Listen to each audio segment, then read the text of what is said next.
Leetako yoom nagadhiifte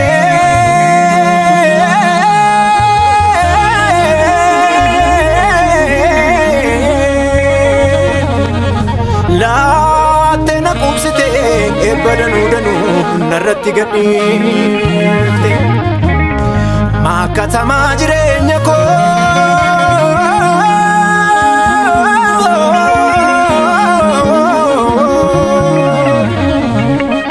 hundumaa jijjiirte daba koo naa dhiifte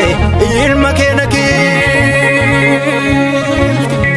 guddaa koo guddaa jilbeeffachiisu yoon dhiise waa hin kee nan dhiisu si dadhabaa kan kiisu si amaneera sin ganuu naaf olteetta olmaa danuu jaalalli kee kun addumaa cabsite waanjoo garbummaa na baaste birmaduu.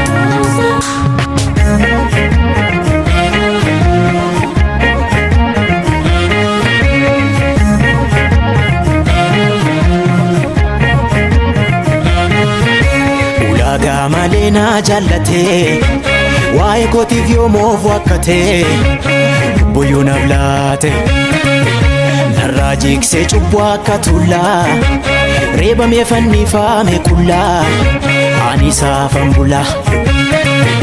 calaasee cubbuu koo na dhiqee dhiiga isaanii anoo horman ture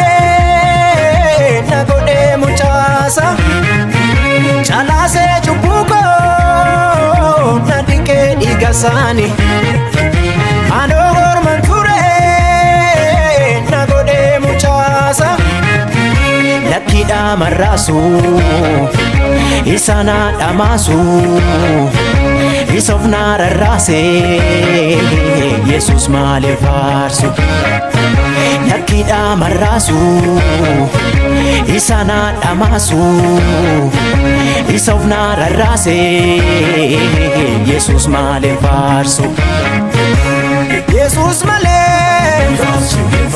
Yesuus malee Yesuus malee Yesuus malee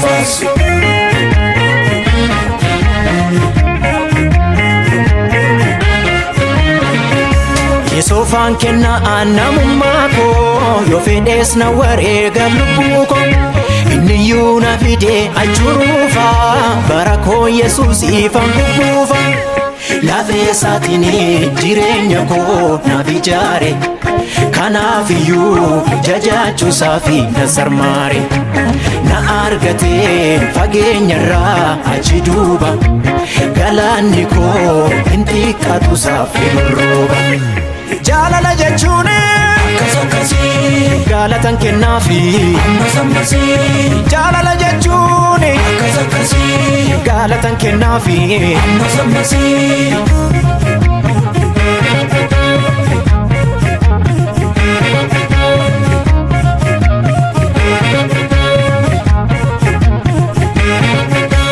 margaala lisaatti nageesse na bashannansiise lubbuu koo moofaa koo narraa tatarsaase adiina tuwise Yesuus koo biyya lafaatiif iddoon qabu moofaa ishee wajjin tuffadheera mana hattuuf saamtuun hin seenne mirgaa waaqabbaa argadheera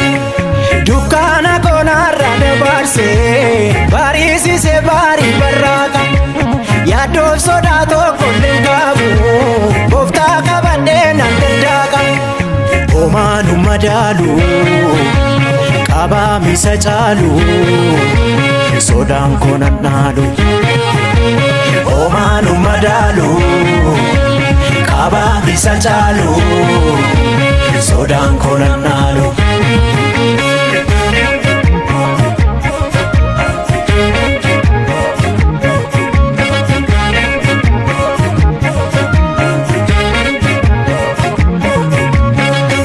Qabaa jireenya toltola himmiilladhu mandaara tortora na wajjiniin ooli jilmaa waaqaa hin fuunfadhu wanta badabrata nattu wisee simboo fayyaanasaa nan jiraadha bara kumaanasa nyaanne nanoole annanoole na jallaate nafduu eessa fuudha galanni isaa yaraatu danuudha